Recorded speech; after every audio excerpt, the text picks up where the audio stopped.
설날교회 성도들 반갑습니다. 하나님 은혜가 가운데 무더위 잘 지내고 계시죠? 오늘 보급소 특강 이제 6월달이죠? 함께 하게 될때 요한 3서 1장 2절 말씀 우리 함께 읽으면서 시작하겠습니다. 사랑하는 자여 시작. 사랑하는 자여 내 영혼이 되기까지 내가 감사에 영원하기를 내가 아멘. 제가 학교 수업할 때도 항상 성경 말씀 함께 읽으면서 했는데 이제 이 말씀을 가장 많이 사용하는 것 같아요. 수업 시작할 때도 바라옵기는 우리 성도님들 또 가정 모두 우리 우선 어서있게 영혼이 잘 돼요. 그죠? 주님이 부르시는 그날까지 그죠? 영혼이 잘 되고 범사 모든 일이 잘 되시고 형통하시고 강건 몸과 마음이 건강하다는 뜻이잖아요. 그죠? 몸과 마음이 건강하시기를 강건하심이 충만하시기를 축복하면서 우리 복음서 함께 듣다 오늘 시작하는데 자 복음서에서 이제 뭐 복음이 뜻이 있잖아요. 1월달 처음 시작할 때 복음이 한자잖아요. 그죠? 복음이 뭐죠? 복된 말씀, 복된 음성, 축복의 말씀. 여러분 우리가 인생 살면서 가장 축복의 말씀, 축복의 소리, 복된 소식이 뭐예요? 누구? 예수님이죠. 예수님이 가장 축복이잖아요. 우리 삶에. 그죠? 그래서 신약성경에서 예수님에 대한 생애와 사상을 기록한 책이 몇 권 있죠? 몇 권 있죠? 40권. 성경이 그렇게 많아? 몇 권? 4권. 그래서 거기에는 마태, 마가, 누가, 요한 복음이란 말이 있거든요. 그래서 그 사복음서 예수님의 생애를 사복음서 통해서 우리 알 수 있는데 이제 우리는 이제 편의상 이 4개의 사복음서를 이런 식으로 구분해서 1년 동안 살펴보는 거죠. 자, 예수님 생애를 구분할 때 이제 사생애, 공생애로 구분합니다. 그죠? 사생애는 예수님 탄생부터 대략 몇 살 때까지? 30살 때까지. 그리고 요 사생애는 다른 말로 하면 공생애를 준비하는 그런 식이다. 공생애 준비기는 간단하게 2가지 사건이 성경에 기록되어 있다. 그죠? 아기 예수님 탄생 사건. 그죠? 특히 동방 박사를 통해서 선물 받으시는 거. 그리고 예수님이 10대 초반 소년이었을 때 6월절 지키러 가시는 그 2가지 에피소드가 있어요. 자, 이제 사생애다 하면 당연히 뭐다? 공생애는 약 3년 반. 몇 년? 3년. 예수님께서 3년 반 정도 공생애 사셨어요. 그래서 30세부터 33세 반 정도 되고 공생애를 우리가 이렇게 5단계로 또한 순서대로 나눌 수가 있다. 공생애 출범기. 다시 한번 공생애 뭐? 출범 딱 시작기. 그 다음에 공생애 전반기. 공생애 중반기. 공생애 후반기. 마지막 공생애 완성기. 우리가 지난달까지 공생애 출범기 끝났어요. 기억나시나? 예수님의 세례로부터 시작해요. 공생애 출범기 끝나고 오늘은 공생애 전반기 다뤄요. 공생의 전반기를 다루는데 한번 복습으로 자 지난번 이제 공생의 출범기와 관련해서 전도와 관련해서 오늘도 이제 주제가 전도인데 전도의 생활화 예수님께서 제자들을 부르실 때 제자들이 뭡니까? 자기의 형이나 친구들을 예수님께 소개했잖아요. 그죠? 그러면서 이거 우리도 전도의 생활화를 해야 되겠다. 특별히 내 주변에 있는 가까운 사람들에게 예수님을 소개해야 되겠다. 즉 이걸 관계전도라고 해요. 그죠? 기억나시죠? 네. 관계전도 하면서 특별히 하나님께서 내 삶에 많은 은혜를 베푸시잖아요. 치유의 은혜라든지 여러 가지 문제를 해결해 주시는. 그래서 내 삶 속에 표적이 나타난다. 기적이 나타난다. 그럼 그것을 바탕으로 뭡니까? 예수님, 하나님의 위대하심을 전하는 간증전도도 해야 된다. 그죠? 이렇게 해서 2가지 지난번에 우리가 살펴봤습니다. 전도의 생활화, 즉 관계전도를 해야 되겠다. 2번째, 내 삶에 하나님께서 여러 가지 은혜를 베푸세요. 그 은혜를 하나님께 받은 은혜를 뭡니까? 주변 사람들에게 전하는 겁니까? 간증전도를 해야 되겠다. 그렇죠? 자, 한번 그래서 고린도전서 1장 21절 지난번 우리 주제 말씀인데 함께 읽고 간단한 얘기를 하고 오늘 이제 전반기 공생의 전반기 살펴보겠는데요. 고린도전서 1장 21절 하나님의 지혜에 있어서는 시작. 하나님의 지혜에 있어서는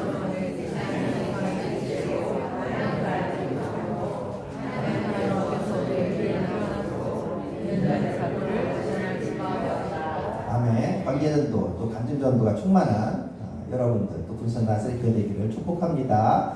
자 이제 공생의 전반기예요. 한번 여러분 저기 이스라엘 지도잖아요. 그죠? 언제 성지순례 가실 거야? 가신다며? 언제 같이 가자는 거지 우리 성도님들 같이 그죠? 가실 거예요 언제? 잘 계획했어요. 계획해서 좀 가세요 같이. 이게 이스라엘 가면은 저런 식으로 지형이 지도가 돼 있어요. 자, 이스라엘 지도는 지형은 이제 지중해라고 아시죠? 아시아, 아프리카, 유럽 사이에 있는 큰 바다 지중해 그죠? 네. 그러니까 이제 한쪽에는 여기 지중해가 있고 또 저쪽 반대쪽에는 뭡니까 강하다가 남북으로 쫙 흘러요. 무슨 강? 요단. 그 요단강과 지중해 사이에 있는 걸 우리는 이스라엘 땅이라고 해요. 그죠? 구약 성경에서 가나안 땅이라고 하잖아요. 그리고 저기 요단강 물줄기를 따라 지금 위로 올라가면 위쪽이 이제는 높은 고지대야. 그죠? 그래서 물은 높은 데서 아래로 흘러요. 낮은 데서 높은 데로 흘러요. 그러니까 이스라엘은 지형이 북쪽이 높은 고지대. 그래서 이게 높은 데서 이렇게 이제는 낮은 지대로 이렇게 이제 남쪽으로 오면 낮은 지대인데 그래서 물줄기가 흐르는 거예요. 이렇게 요단강 위에서. 그래서 요단강을 북쪽으로 쭉 가면 호수 하나가 나온단 말이에요. 무슨 호수? 갈릴리 호수. 그죠? 그래서 여러분 다시 한번 갈릴리 호수가 있고 갈릴리 호수 위에서 이제는 물줄기가 내려와요. 강 이름이 뭐다? 요단강이 쭉 내려오면 호수 하나 생기는데 여기는 더 이상 물이 안 내려. 그래서 계속 뭡니까? 물이 쌓여서 소금이 너무 많잖아. 뭐라고 하죠 이거를? 사해. 소금이 너무 많아서 염해. 그죠? 소금 염자에서 염해라고 하고 또 물고기 같은 게 살 수가 없잖아. 너무 소금 많으니까 사해. 죽을 사해라고 하죠. 그래서 그 갈릴리 호수가 있고 강이 하나 내려와. 무슨 강? 요단강이 내려왔고 이제 또 하나 있어. 뭐죠? 사해가 있습니다. 그 사이에 지중해랑 요단강 사이에 있는 건데 갈릴리 호수 그 근방을 갈릴리 지방이라고 하는 거예요. 알았죠? 예를 들면 여기 이제 전라도잖아. 전라도 같이 큰 개념이야. 갈릴리는. 알았죠? 그리고 갈릴리에 예를 들면 나사렛이라는 도시가 있고 가나라는 도시가 있고 가버나움이라는 도시가 저 위에 있잖아. 그죠? 군산 같은 거야. 전라도 군산 이런 식으로. 그죠? 갈릴리 나사렛, 갈릴리 가나 이런 식으로 있는 거예요. 갈릴리 지방이 있고 좀 밑으로 쭉 내려오면 사해 근처. 여러분 사해 근처는 유대 지역이라고 그래요. 유대 지역. 무슨 지역? 유대 지역에는 우리가 잘 아는 예루살렘이나 아니면 나사로의 고향인 베다니 같은 게 있는 거예요. 알았죠? 그러니까 유대도 큰 개념이에요. 전라도 이런 식으로 유대라는 큰 개념 지방에 예루살렘 도시를 두는 거예요. 그리고 갈릴리랑 거기 유대 사이에는 또 어느 지방이 있어? 사마리아 지방이 있어요. 사마리아 지방. 그리고 사마리아 지방에 오늘 이따 배울 텐데 수가 같은 도시가 있는 거야. 사마리아 수가. 됐죠? 이제는 일단 개념 이해하셨죠? 자, 북쪽에 뭐가 있다? 우리나라로 치면 이제 북한을 빼고 이제 경기도가 있고 충청도가 있고 전라도가 있잖아. 예를 들면 이렇게 보면 경기도와 같은 게 갈릴리야. 충청도와 같은 게 뭐야? 사마리아. 그 중간에 있잖아. 근데 제일 마지막 전라도와 같은 게 뭐야? 유대라는 거야. 알았죠? 요런 것 중에서 자, 예수님께서 그런 공생의 전반기 1년은 이제는 사이클로 도르시는데 왜 1년마다 이렇게 한 바퀴 도신다고 그랬죠? 뭘 지키러 유대 예루살렘 가신다고 그랬죠? 이스라엘 가장 큰 명절인 6월절에 1년에 한 번씩 오잖아. 1년 공생의 전반기로서 이제 1년차 예수님 사역으로서 이때는 이제는 남쪽 있잖아. 이제는 6월절 지키러 남쪽으로 가시잖아요. 유대 지역으로 유대에서 8개월은 머무세요. 몇 개월? 엄청 많이 유대에서 사역을 많이 해서 알았죠? 8개월 동안 사역하신 다음에 다시 뭡니까? 고향 땅인 저기 갈릴리 지역 나사렛 또 가버나움 쪽으로 가셔서 또 갈릴리 지역에 사역해서 이때는 4개월이 되는 거예요. 1년이 12개월이니까 8 플러스 4 이퀄 10이잖아. 그죠? 자, 그래서 공생의 전반기는 예수님께서 이제 6월절 지키시러 어디 가신다? 유대의 어디? 예루살렘 가시는 거예요. 그리고 그 유대 지역에서 뭡니까? 사역을 몇 개월 하신다? 8개월 하세요. 8개월 하신 다음에 이제 사역을 마치신 다음에 다시 갈릴리 지역으로 가십니다. 갈릴리 가실 때 어디를 지나야 돼? 중간에 있는 어디? 사마리아. 요단강 그 옆에 그 땅이 뭐라 그랬어? 중간에 사마리아 지방을 이제 거쳐서 이제 가시는 게 이제 오늘 공생의 전방위가 돼요. 한번 보세요. 이제 자, 예수님께서 그리고 이 갈릴리 저 위쪽 갈릴리에서 이제 지난번 배웠죠. 갈릴리에서 사역하실 때는 어디서 머무시면서 거점으로 활용했었다고 그랬죠? 갈릴리 지역에서 사역하실 때 거점 도시가 어디라고 그랬죠? 베드로의 고향, 베드로가 사는 집 가버나움이야. 나사렛이 아니야. 알았죠? 항상 이제 공생애 때는 갈릴리 지역에서 사역하실 때는 가버나움 베드로 집에서 머무시는 거야. 그리고 이제 유대 지역 오시잖아. 유대에서 이제 사역하실 때는 나사로의 고향 집이 있는 베다니가 거점 도시가 되는 거예요. 가버나움, 베다니. 자, 그래서 이제 예수님께서 이제 6월절 지키시러 또 유대에서 사역하시러 이제 남쪽으로 내려오시죠. 자, 어디서 출발해야 된다? 출발 어디? 저기 도시 반짝반짝 도시 중에 어디서 가버나움이야. 가버나움. 자, 가버나움에서 이렇게 출발하시니까 자, 요단강을 거쳐서 자, 예수님께서 이제 자, 예루살렘으로 오셨네요. 그죠? 요단강 지역을 이렇게 거쳐서 예루살렘으로 오셔갖고 6월절을 지키시고 이러면서 뭡니까? 예수님께서 약 8개월 동안 오늘날 우리가 사용하는 양력으로 기준했을 때는 4월달부터 이제는 12월달까지 8개월 동안 이제 유대에서 사역하시는데 이때 이제는 성경에서 기록된 대표적인 사건이 예루살렘 성전을 깨끗하게 만드는 성전 정화 사건이 있어요.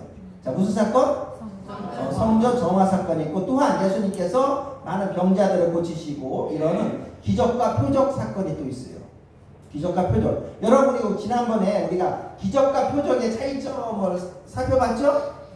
기적이 뭐죠?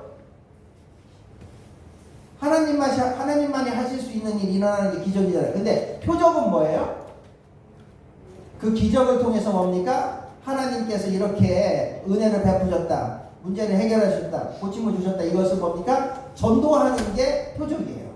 기적에 뭡니까? 우리가 하나님의 은혜를 간증하는 게 덧붙여지는 게 표적이란 말이에요. 그죠? 이러한 하여튼간 기적과 표적 사건이 많이 일어나고 그리고 예수님을 니고데모라는 사람이 찾아와요. 들어보셨죠? 니고데모라는 사람이 예수님을 찾아오고 예수님께 구원에 관해서 질문을 드려요. 어떻게 구원받습니까? 그래서 유대에서 약 8개월 동안 예수님께서 이제 머무시며 사역하시는데 대표적인 게 성전 정화 사건, 그리고 많은 기적과 표적을 행하시고, 그리고 니고데모가 예수님을 방문해서 니고데모와 구원에 관해서 대화하시는 게 이제 등장하고 있습니다. 자, 그리고 나서 이제 8개월이 끝났어. 예수님께서 뭡니까? 다시 이제 어디로 가야 돼? 다시요? 갈릴리 지방으로 가시는데, 자, 예수님께서 요단강을 이제 건너서 가요. 요단강 지역을 다시 한번 가셔서 요단강에서 누가 세례를 주고 있죠? 세례 요한. 그래서 세례 요한과 함께 뭡니까? 이 세례 요한을 도와서 예수님도 세례를 베푸시는 거예요. 요단강에서. 잠깐 동안 이렇게 요한과 함께 세례 동역을 하시고 나서 이제 예수님께서 계속 갈릴리로 가시는데 어디로 이제는 사마리아 지방의 사마리아의 수가라는 수가라는 도시를 거치셔 가는 거야. 알았죠? 사마리아를 거쳐서 이제는 수가를 거쳐서 갈릴리 지방을 가시는데 수가에서 한 여인을 만나세요. 수가성 여인을 만나는 그런 이야기가 등장하고 그리고 나서 예수님께서 다시 갈릴리 지방으로 가나를 거쳐서 이제는 예수님께서 가나를 거쳐서 나사렛을 거쳐서 가버나움 가시고 여기 요 갈릴리 지역에서 4개월 동안 머무시면서 사역을 하시면서 1년 동안 이제는 이렇게 유대에서 8개월, 갈릴리에 4개월에서 1년 동안 공생의 전반기가 진행이 됩니다. 자, 그래서 정리를 다시 할게요. 예수님의 공생의 전반기 1년 동안 저는 많은 일이 있었는데 대표적인 게 이렇게 다섯 가지가 있었어요. 사건이. 첫 번째, 예수님께서 유대 예루살렘 지역으로 가십니다. 6월절 지키러. 자, 그러면서 첫 번째 무슨 사건이 있었다? 성전 정화 사건, 성전을 깨끗다. 그리고 누구를 만나셨다? 니고데모를 만나셨다. 그리고 예수님께서 뭡니까? 8개월 동안 이제는 모든 사역을 끝나시고 요단강으로 가세요. 요단강에서 세례 요한과 함께 세례 동역 사역을 하시고 그리고 뭡니까? 예수님께서 갈릴리로 이제는 다시 귀양 돌아가시면서 사마리아 지역을 통과하실 때 사마리아 수가에서 한 여인을 만나는 그런 만나시고 그러면서 구원에 대한 말씀을 베푸시고 그런 다음에 이제 갈릴리 지역으로 가십니다. 그리고 그 사이에 예수님께서 갈릴리 지역으로 가는 사이에 세례 요한이 헤롯 대왕에 의해서 투옥되었다, 감옥에 갇혔다는 소식을 또 듣게 되는 그런 이야기가 이제는 등장하는 것이 바로 여러분 이 공생의 전반기입니다. 첫 번째, 오늘 우리는 두 가지를 딱 살펴볼게요. 두 가지. 먼저 성전 정화 사건.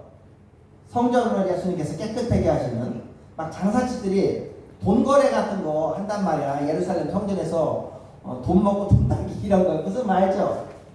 원래 성전의 기능은 그런 게 아니잖아요, 그죠? 그냥 이 성전에서 우리 믿는 자들이 해야 될 것이 무엇인가? 성전의 기능이 무엇인가? 본질적 기능이 무엇인가? 오늘 아침 교회죠. 교회의 본질적 기능이 무엇인가를 이 성전 사건, 정화 사건 통해서 예수님께서 알려주시는 거예요. 요한복음 2장을 읽어보시면은 이 사건에 대해서 알 수 있는 한번 영상으로 보도록 하겠습니다.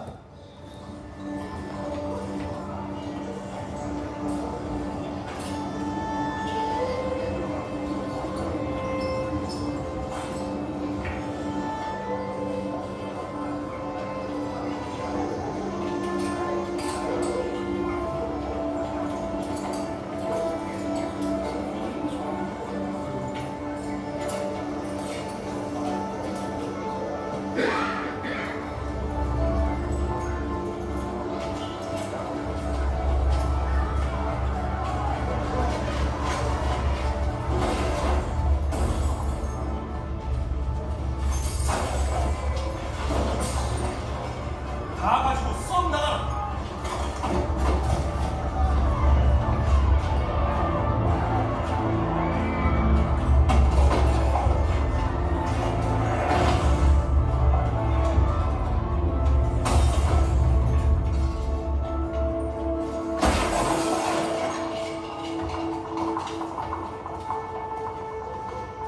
내 아버지 집을 장사하는 집으로 만들지 말라.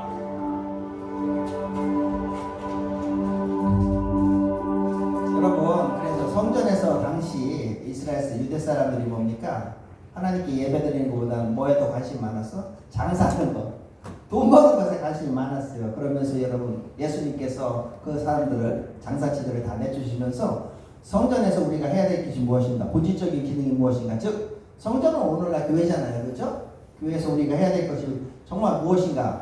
이것을 알려주시는데, 일반적으로 우리가 이 교회의 기능을 5가지로 구분해요. 5가지로. 자, 우리 군산 나사렛 교회 같은 교회가 이제 어떤 기능을 하기 위해서 이 땅에 존재하는 거잖아요. 하나님께서 존재케 하셨는가? 몇 가지 기능이 있다? 그게 5가지다. 첫 번째.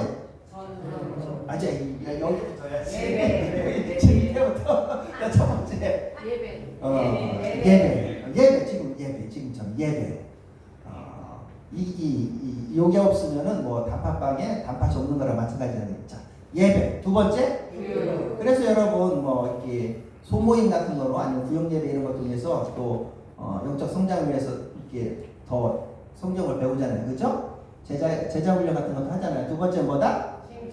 두 번째 교육. 예배. 두 번째 뭐다? 답은 예배. 첫 번째 예배. 두 번째 교육. 자, 세 번째는 서로 간에 뭡니까? 서로 돕고 중보기도 하고 또 실제적인 필요가 있으면 돕기도 하고, 그렇죠? 친교. 그래서 여러분 날씨 좋을 때 야유회들 하잖아. 그죠? 예배, 교육, 친교. 자, 그 다음에 뭡니까? 네 번째는 봉사. 교회 내에서 아니면 교회 밖에서 이제 사랑의 수고, 헌신을 하는 거죠. 봉사. 그리고 마지막은 뭡니까? 전도예요. 다시 한번. 그래서 다시 한번 예수님의 성전 정화 사건을 통해서 정말 교회의 본질적인 기능이 무엇인가 다시 한번 우리가 생각해야 되겠죠. 여러분, 군산 나사렛 교회가 이 땅에 바로 이 지역에 여기에 존재하는 이유는 이 5가지를 위해서예요. 딴 것보다도. 그렇죠? 딴 게 아니에요. 그렇죠? 첫 번째 뭐를 위해서? 예배. 그래서 예배 드릴 때마다 하나님의 영이 충만하시기를 바랍니다. 두 번째, 교육. 그래서 제자 훈련을 통해서 정말 영적 성장이 날마다 여러분들 일어나기를 바랍니다. 세 번째, 정말 하나님의 사랑을 서로 나누면서 실제적인 필요도 돕는 우리 군산 나사렛 교회가 되기를 바랍니다. 네 번째, 봉사예요. 교회 내에서 하나님의 주신 은사에 따라서 여러 직분을 맡아서 돕기도 하고, 그죠? 오늘은 뭐 식사 안 하시지만 식사 이렇게 담당 이런 것도 다 봉사 영역이잖아요. 아니면 찬양하는 것도 그렇고 다.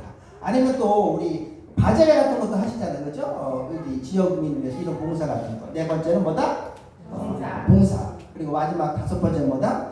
전도죠. 전도죠. 함께 우리 천국 가야 되잖아요. 그죠? 함께 구원받아야 돼. 그래서 예수님의 복음을 전하는 전도. 이렇게 교회는 크게 몇 가지 기능이 있다? 다섯 가지. 여러분 이 다섯 가지 기능이 충만한 군산 나사렛 교회가 되길 바라는데 이 다섯 가지 기능 중에서도 여러분 다시 두 개로 핵심적인 걸 두 개로 우리가 쪼갤 수 있어요.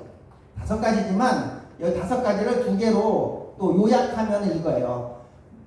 예배 전도. 다시 한번 뭐? 예배 전도예요. 다섯 가지 기능이지만 이것을 두 개로 더 줄이면은 교회의 핵심 기능은 예배와 전도예요. 그래서 이런 말이 있습니다. 모이면 뭐하고? 예배하고. 다시 한번 모이면 뭐하고? 예배하고. 기도 찬양 뭐 이런 거 기도 찬양 교육 이 친구는 다 예배에 또 포함될 수가 있으니까 자 모이면 뭐하고? 예배하고. 흩어지면 뭐하라? 전도하라. 그래서 그런 말 있잖아요. 교회에서 표현을 많이 쓰잖아요. 그래서 교회의 기능은 다섯 가지가 있는데 이 중에 핵심 기능은 뭐다? 예배와 전도예요. 다시 한번 우리 군산대에서 교회는 자 모이면 뭐하고? 예배하고. 흩어지면 전도하는 교회가 될 줄 믿습니다. 자, 그래서 예수님의 성전 정화 사건 때문에 다시 한번 교회의 기능은 무엇인가? 자, 그 다음에 좀 니고데모 사건이 요한복음 2장에서는 이렇게 성전 정화 사건이 장사치를 다 내버렸어요. 이게 등장하고 바로 요한복음 3장을 읽으면은 니고데모가 예수님을 몰래 밤에 방문하는 사건이에요. 그래서 예수님께 어떻게 구원받습니까? 이러한 사건이 이야기가 등장해요. 요한복음 3장. 그러면서 예수님께서 니고데모에게 하신 말씀이 있어요. 구원에 관해서 예수님께서 니고데모라는 사람에게 하신 말씀이 있는데 이게 성경에서 가장 유명한 말씀이야. 아마 다 아실 거야. 요한복음 3장 16절이 니고데모와의 만남 속에서 예수님께서 니고데모에게 주신 말씀이에요. 구원에 관해서. 요한복음 3장 16절 함께 읽어볼까요? 시작.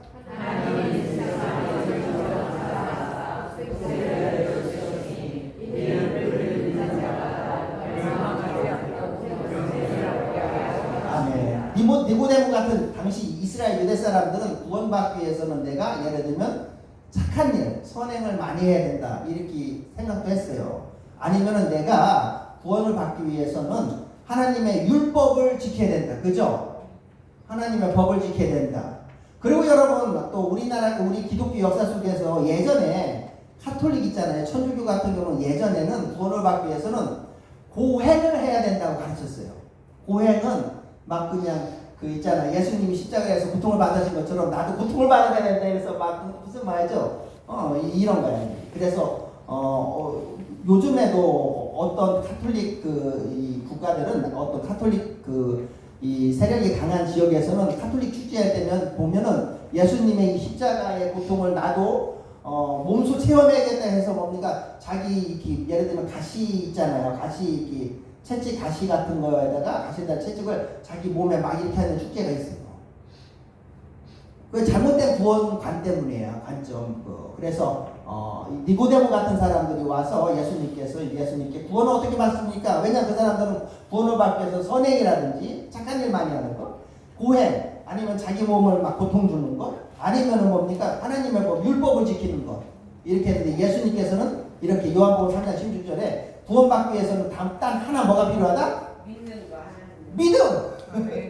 얼마나 좋아요. 믿음은 아무나 다 할 수 있잖아. 믿음. 그죠? 그래서 요한복음 3장 16절 다시 한번 읽어볼까요? 시작. 하나님이 세상을 이처럼 사랑하는 독생자를 주셨으니 이는 그를 믿는 자마다 멸망하지 않고 영생을 얻게 하려 하니 예수님을 믿기만 하면 돼요. 여러분. 자 이게 니고데모 사건. 자 그래서 여러분 이렇게 이제 예수님께서 유월절 지키기 위해서 이제는 유대의 어느 도시로 가셨다? 예루살렘. 예루살렘에서 몇 개월 머무셨다? 8개월. 그때 이제 많은 사건이 있었지만 오늘 우리는 두 가지 살펴봤어요. 성전 정화 사건. 이걸 통해서 우리는 뭘 할 수 있다? 교회의 본질, 기능이 뭔가? 본질적 기능. 그죠? 그리고 니고데모 사건에서 구원받기 위해서 필요한 건 뭐다?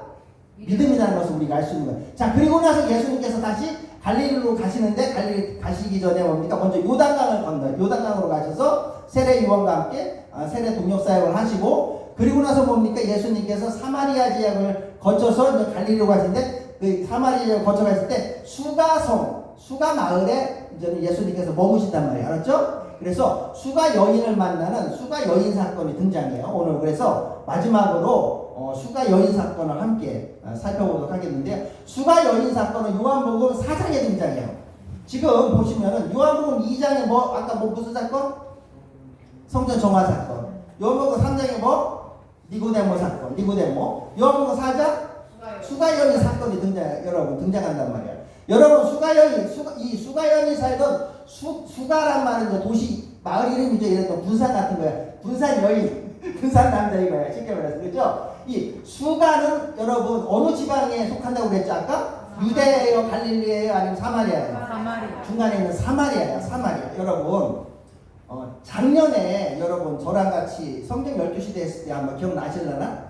분열왕국 시대 분열왕국 시대 여러분 보세요. 여러분 이스라엘이 통일왕국 시대가 있었죠? 네. 그러다가 분열이 됐죠? 자, 분열되면서 남쪽 왕국의 이름이 뭐라고 그랬죠? 유다 왕국. 북쪽 왕국은 북이스라엘 왕국이에요.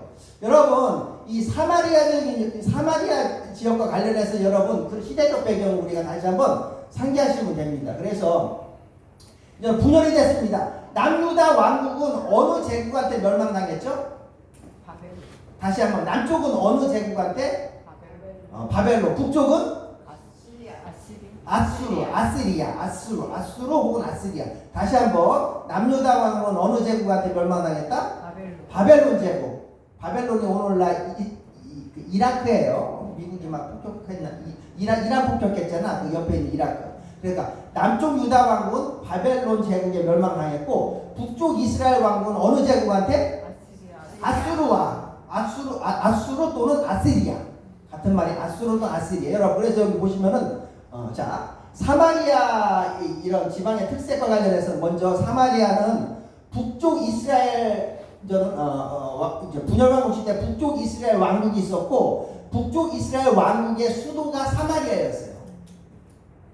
다시 한번 북쪽 이스라엘 왕국의 수도가 어디였다? 사마리아예요. 근데 나중에는 그냥 수도가 아니라 그냥 중간에 있는 그 지방을 통칭해서 사마리아라고 부르는 거예요. 알았죠? 원래는 사마리아는 도시 이름이었는데 이게 뭡니까? 그 지방 중간에 있는 지방 전체를 부르는 거야. 하여튼가 여러분 그래서 하여튼가 북쪽 이스라엘의 수도였었고 사마리아가 그리고 이 북쪽 이스라엘은 사마리아를 포함한 이 북쪽 이스라엘은 어느 제국한테 멸망당했다고 그랬죠? 아수르 또는 아시리아 제국. 근데 이 아수르 제국은 얘네는 이 식민지 삼잖아. 북쪽 이스라엘은 식민지 삼았을 때 어떤 정책을 폈냐면은 여러분 우리나라 일본한테 35년 36년 여러분 식민지 시대에 있었죠. 그죠? 네. 그때 일본이 여러분 이게 우리 젊은 학생들은 아마 기억나실 텐데 1920년대는 무슨 정책을 폈죠? 일제가 우리 조선 식민지가 이 시대마다 달라. 1910년대 한일합방 됐죠. 네. 1910년부터 3.1운동까지는 무슨 정책을 폈죠? 무단 정책. 군인들 막 헌병들 보내서 막 막무가내. 그리고 3.1운동 이후에는 뭡니까? 전 세계에 일제가 이게 조선 사람들 우리 당시 선조들을 막 폭력적으로 막 식민지 다스린다는 것을 전 세계에 알려주니까 얘네들이 세계 눈치 보여야 되잖아요. 그죠? 그러니까 문화정책을 조금 어느 정도 자율성을 인정하려고 하는 문화정책을 폈어요. 1910년대는 무단정책, 1920년대는 무슨 정책? 문화정책. 그리고 1930년대 넘어가서는 일제가 뭡니까? 세계를 태평양 전쟁을 일으켰잖아요. 그죠? 그러면 좀 뭡니까? 민족 말살 정책. 그래서 창시개명 같은 거 시킨 거잖아. 우리 민족을 없애려고 이름을 바꾸고 무슨 말이죠? 민족 말살 정책을 1930년대부터 일제가 펼친 것처럼 이 아수르 제국이 북쪽 이스라엘 즉 사마리아 사람들을 대상으로 뭡니까? 펼쳤던 식민지 정책이 민족 말살 정책이에요. 그래서 이 사마리아 북쪽 이스라엘이 특별히 사마리아 수도를 중심으로 한 그 지역에는 뭡니까? 이때 분열왕국 시대의 민족 말살 정책으로 인해서 뭡니까? 많은 혼혈인들이 생겼어요. 지금 뭡니까? 아수르 제국이 다른 민족 사람들을 강제로 북이스라엘 사마리아 지역으로 강제로 이주시켜요. 그리고 뭡니까? 북이스라엘 사마리아 사람들과 강제로 결혼하게 만드는 거예요. 그럼 뭡니까? 누가 태어나? 여러분 혼혈이 되면 민족적 정체성이 강하대 약하대? 약하대요. 이게 민족 막살 정책을 위해서 뭡니까? 위해서 이 아수르 제국이 취했던 정책이 바로 이 혼혈 정책이에요. 강제 결혼 다른 민족과. 그래서 사마리아 사람들 그때부터 시작해서 예수님 당시까지 뭡니까? 한 500년 되는데 그때까지 많은 혼혈아들이 생겼단 말이에요. 그래서 뭡니까? 이 민족적 정체성, 혈통을 중시하는 남쪽에 살던 예루살렘에 사는 유대 사람들이 이 사마리아 사람들을 좋아했을까 싫어했을까? 싫어요. 왜? 혼혈한들 지금 우리가 글로벌 시대가 돼서 주변에 가도 외국인들, 외국분들 저희 학교도 뭐 수백 명이고 많잖아요. 그래서 인식이 좋아졌지만 예전에는 그 글로벌 이러한 뭐 우리 사회가 글로벌 이러한 모습이 안 됐고 또 이제 외국 사람들 이제는 주변에 보기 힘들 때는 가끔씩 보면은 좀 그죠? 경계 대상이었고 또 어떤 사람들은 막 그분들을 막 특별히 혼혈이나 외국 사람들을 무시하기도 하고 그죠? 예전에 여러분 이런 말 써도 되나 모르겠지만 그 혼혈인들을 경멸하기 위해서 옛날에 튀기라는 말 썼어요? 그죠? 썼잖아. 지금 그런 거 쓰면 큰일 나지만 그죠? 근데 그거야 지금 유대인들이 사마리아 사람들 보고 막 튀기라고 하면서 예수님 당시에도 그랬단 말이에요. 상종을 안 하는 거야. 아예 상종을 안 해. 그 사람들은. 그리고 하나님의 저주를 받았다 이렇게 막 퍼붓는 거예요. 이 사마리아 사람. 근데 예수님은 뭡니까? 그래서 유대인들이 예를 들면 유대 지역에 살잖아. 근데 갈릴리로 가기 위해서는 사마리아에 있는 사마리아 지방을 여러분께 우회해서 가요. 왜? 사마리아 사람들은 안 만나고 왜? 그들은 저주받는 사람이니까 내가 만나면 큰일 난다 이거. 그죠? 근데 예수님께서 뭡니까? 유대 사역을 마쳤어요. 8년 동안. 이제 뭡니까? 예수님께서 갈릴리 지역으로 가실 때 의도적으로 어디를 거쳐? 사마리아의 수가성을 거쳐서 갔어요. 예수님은.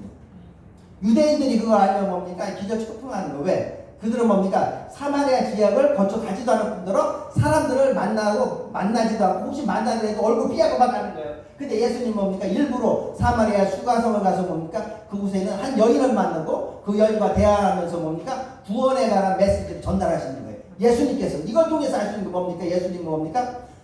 예수님 즉 하나님은 어떤 하나님이시다? 세상에 있는 모든 사람들을 차별없이 뭐하는? 품는, 포용하는 아가페 하나님이시다. 이걸 보여주는 거예요. 이거를 실제적인 예수님이 이 사역을 통해서 이거 보여주는 거야. 나는 아가페 하나님이다. 예수님께서. 그래서 너희들이 경멸하고 너희들이 저주하는 사마리아를 나는 사랑한다. 그리고 나는 그들이 구원받기 원한다 해서 예수님께서 뭡니까? 사마리아의 수가성으로 가서 수가 여인을 만나고 구원의 메시지를 전합니다. 그래서 여러분 이 수가 여인 사건 통해서 하는 게 뭡니까? 예수님은 다시 한번 하나님의 아가페 하나님이심을 우리가 알 수 있는 거고 그리고 뭡니까? 예수님은 이 땅에서 뭡니까? 우리를 구원하시고 오셨는데 예수님의 구원의 대상에 차별받는 사람이 있다 없다? 없다 이거죠. 모든 사람이 뭡니까? 예수님의 구원의 대상이다. 하나님의 구원의. 즉 이걸 다른 말로 하면 포용전도라고 해요. 포용전도. 그래서 이 사마리아 수가성 사건을 통해서는 포용전도 우리들도 예수님처럼 뭡니까? 저는 우리 주변에 여러분 한번 생각해 보세요. 내 주변에 여러분 한번 생각해 보세요. 내 주변에 이제 많은 사람이 있잖아요. 인간 관계망성. 저 사람은 정말 하나님도 구원 못 시키는 사람이 혹시 있으세요? 머릿속 떠올려 보세요. 그런 사람이 있을 수 있어. 저 사람은 정말 하나님의 구원을 못 받을 만한 사람이야. 그 복음을 전할 가치도 없어. 혹시 그렇게 생각하는 떠오르는 분이 있으세요? 그건 우리들만의 착각이 편견이에요. 하나님 예수님께서 성령님께서 그런 분들도 구원받기 원하고 오히려 우리들이 그런 사람들에게 사랑으로 먼저 다가가기 원하시는 거예요. 여러분 그래서 여러분 정리를 할게요. 오늘 정리를 하면 함께 나눴던 내용을 정리하면 요한복음 2장 성전 정화 사건을 통해서 예수님께서 우리에게 뭘 알려주신다? 요한복음 2장을 통해서 성전 정화 사건은 교회의 기능이 무엇인가? 5가지 다시 정리해. 첫 번째 뭐? 두 번째? 세 번째? 친교. 네 번째? 봉사. 5번째? 이걸 2개로 핵심적으로 줄이면 뭡니까? 모이면은 예배하고 흩어지면 전도하라. 여러분 요한복음 3장 16절 니고데모 요한복음 3장에 니고데모가 찾았을 때 예수님께서 구원에 관해서 3장 16절 통해서 뭡니까? 하나님께서는 모든 사람이 구원받기 원하신다. 이거를 알려주죠. 니고데모에. 그리고 요한복음 4장에서 예수님께서 실제적으로 이거를 수가성에 찾아가서 실제로 보여주는 거야. 요한복음 3장 16절에서 하나님께서 세상을 이처럼 사랑, 이 세상에는 누구도 포함된다? 사마리아도 포함되고 슈가 여인도 포함된다 이거죠. 이거는 요한복음 4장에서 실제로 삶에서 사역으로 실제로 보여주시는 거예요. 그래서 슈가성 여인 사건이 등장하고 이게 요한복음 4장의 포용전도 모든 사람을 다 포용하는 그죠? 이런 전도적인 모습이 들어가는 거죠. 여러분 그래서 여러분 이러한 그게 바로 예수님의 공생의 전반기에서 이제 일어났던 주요 사건이 되는데요. 여러분 그래서 결론적으로는 우리도 전도를 해야 되겠다. 지난번에 살펴봤던 관계 전도도 해야 되고 또한 간증 전도도 해야 되고 또한 또 오늘 우리가 함께 살펴봤던 포용 전도. 정말 꼴배기도 싫은 사람이 있을 수 있잖아요. 정말 그런 사람들에게 먼저 다가가서 예수님의 사랑, 예수님의 구원의 말씀을 전해야 되겠다. 이런 포용 전도를 우리는 해야 되겠다는 것을 다시 한번 깨달았는데요. 보시면 여러분 전도의 필요성과 관련해서 우리나라 인구가 한 5천만 명 넘나요? 여러분 전반적으로 전체적으로 우리나라 기독교인 수가 줄어드는 건 아시죠, 여러분들? 한번 이 통계를 보세요. 2024년도, 2025년도 뭐 작년 올해 비슷하니까 우리나라의 전체 인구의 몇 퍼센트가 기독교인인 것 같아요? 예수님 믿는 사람이 몇 퍼센트일 것 같아요? 여기 있네. 2024년도에 몇 퍼센트? 약 800만 명이 예수님을 믿어요. 여러분 800만 명이 속한 거야 우리는. 알았죠? 이 전체 인구의 몇 퍼센트야?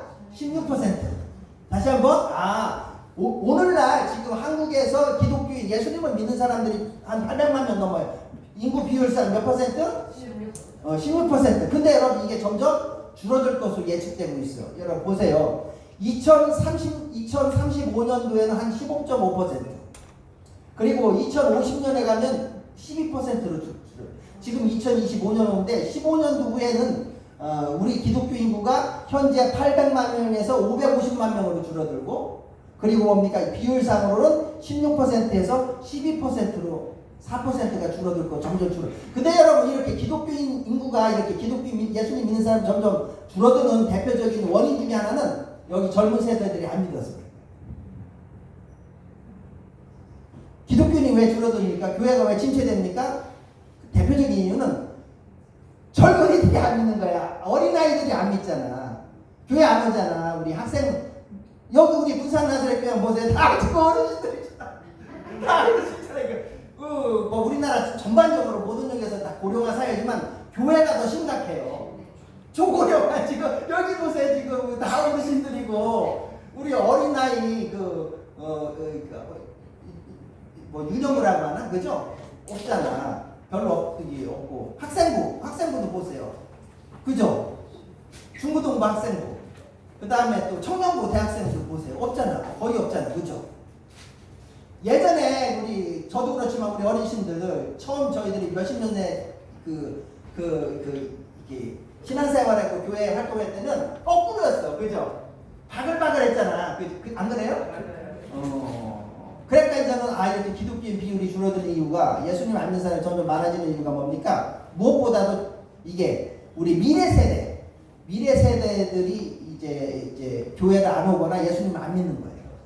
그래서 여러분 다시 한번 우리가 이제 이런 포용전도 또 지난번에 관계전도, 간전전도를 생각해 보면서 특별히 이제 우리 미래 세대, 그죠? 우리 아이들, 또 학생들, 청년들 대상으로 저는 예수님을 전하면서 이렇게 하나님의 이제는 나라로서의 이 교회가 더욱더 부흥성장되는 그런 모습으로 나타내기를 바랍니다.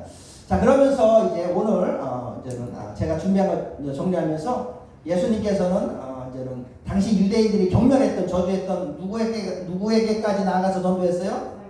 사마리아 수가성 여인까지 여러분 전도해. 우리도 그렇게 해야 되겠다. 여러분 연예인 중에 정말 예수님을 가장 안 믿을 것 같은 사람이 있었대요. 옛날에. 이분 아실래나 모르겠는데 옛날에는 되게 유명했었어. 좀 이렇게 깡패 역할, 건달 역할로 되게 조폭 역할로 엄청 유명했고 근데 그 사람이 이런 말 있잖아. 그 가수가 노래하는 대로 가사처럼 산다고. 그죠? 배우들도 연기하는 것처럼 하는 경우가 많대. 정말 이 조폭 연기의 달인이야. 근데 깡패 연기의 달인인데 이 사람은 정말 깡패 조폭처럼 살았어 인생.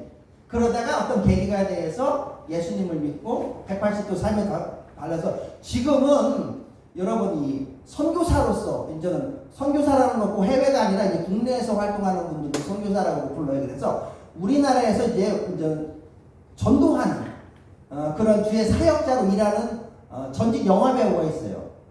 여러분 한번 영상을 보면서 이분의 삶을 보면 이분의 영상을 간단한 영상을 보면서 여러분들도 주변에 정말 이 사람은 예수님 안 믿을 사람이다. 내가 전도해봤자 소용없다. 이러한 혹시 생각을 갖고 계셨다면은 그 편견을 깨시고 여러분 그런 사람들을 포함해서 모든 사람에게 나아가서 주님의 사랑을 전했으면 좋겠습니다. 함께 여러분 보도록 하겠는데 바로 이 연예인이 누구냐면 정은택이라는 전직 영화 배우인데 영화 친구를 시작으로 2000년대 영화계를 주름잡던 배우 정은택. 조폭 코미디 연기로 충무로와 애콘이 되고 노는물 만나는 사람들이 달라져버린 스크린 속 빛나던 스타. 그렇게 승승장구하던 그의 삶에 그림자가 들이오기 시작했습니다. 연이은 실패와 폭행 사건. 다시 일어나보려는 발버둥에도 그를 보는 대중의 시선은 여전히 차가웠고 스스로 높은 곳 왕이 되길 원했지만 절망을 향한 어두운 발걸음은 멈출 수 없었습니다. 다 포기하려던 그의 앞에 한 줄기 빛처럼 다가온 자는 신우와 뜨거운 눈물을 멈출 수 없었습니다. 기적처럼 예수님이 찾아오셨습니다. 교만에 겹겹이 쌓여있던 그의 삶이 겸손하게 변화되기 시작했습니다. 나밖에 모르던 욕망인 시선은 도움이 필요한 곳을 향하게 되었습니다. 어느 날 그를 부르신 말씀. 일어나라 빛을 발하라. 이는 내 빛이 이르렀고 여호와의 영광이 내 위에 임하였습니다. 별에서 선교사가 되기까지 그 놀라운 주님의 역사심을 증거하는 도구가 된 사람. 정은택 선교사의 삶을 통해 하나님의 은혜를 발견하신 여러분, 이제는 당신을 향한 부르심에 답할 차례입니다. 정은택 선교사인데 기독교 방송이나 또 유튜브 같은 데도 이 삶에 대한 이야기가 많이 있으니까 혹시 관심 있는 분 한번 보시면 좋을 것 같습니다. 자, 그래서 오늘 예수님의 공생의 전반기 우리 정리하면서 특별히 구원은 뭡니까? 믿음으로 가능하다. 그리고 뭡니까? 구원을 받는 대상은 모든 사람이다 이거죠. 모든 사람. 하나님의 구원의 은혜에서 뭡니까? 구원의 은혜에 그런 방주 안에 못 들어갈 사람은 아무도 없다 이거죠. 그래서 우리도 예수님처럼 뭡니까? 포용전도 모든 사람을 품고 예수님의 사랑을 전하면서 전도해야겠다는 것을 우리 다시 한번 생각하면서 마치도록 하겠습니다. 요한복음 3장 16절 아까 니고데모 사건에서 그죠? 예수님께서 니고데모를 통해서 또 오늘날 우리들에게 알려주신 구원에 대한 비밀입니다. 요한복음 3장 16절 함께 읽겠습니다. 시작.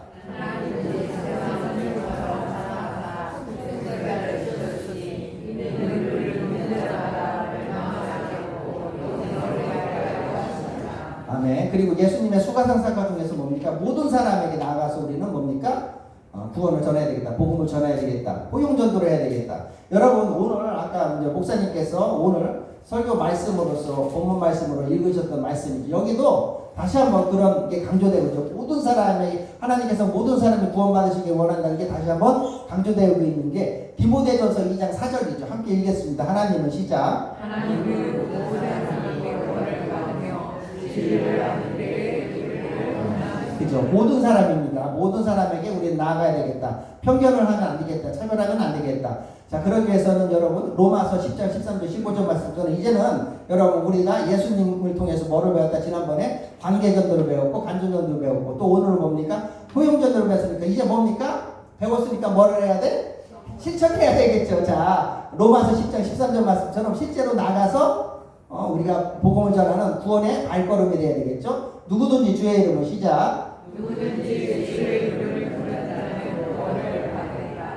그런즉 그들이 그렇게 아니하는 일을 없이 부르며 스스로 못한 일을 없이 믿으리요 정한 자가 없이 들으리요 예수님을 받지 않으면 없이